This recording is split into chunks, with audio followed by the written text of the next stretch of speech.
मला त्याच्याविषयी काही माहीत नाही.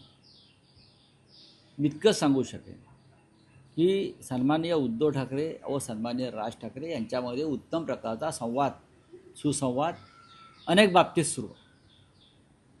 एवढं मी तुम्हाला खात्रीनं सांगेन. दोन्ही कार्यकर्ते दोघांच्या मेळाव्यामध्ये देखील सामील होण्याची शक्यता वर्तवली होती. मी याच्या बघा, मेळावा हा शिवसेनेचा असतो,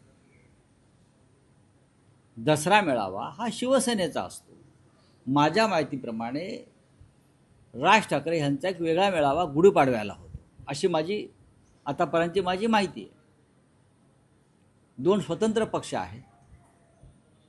विचारसरणी जरी मराठी माणसासंदर्भात एक असली तरी दोन स्वतंत्र पक्ष आहेत. शिवसेनेचा दसरा मेळावा परंपरेनं दसऱ्यालाच होतो.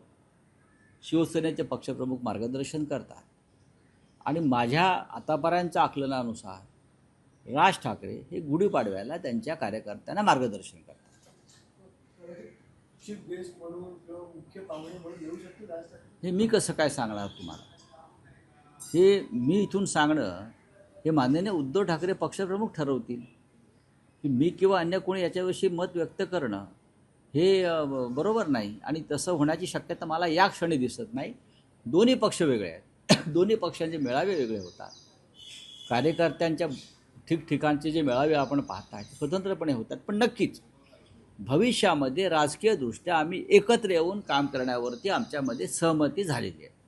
निवडणुका देखील समोर आलेल्या आहेत काही दिवसापूर्वी, मात्र या संदर्भात देखील काही पावलं उचलू शकतात. या मेळाव्याच्या माध्यमातून काहीतरी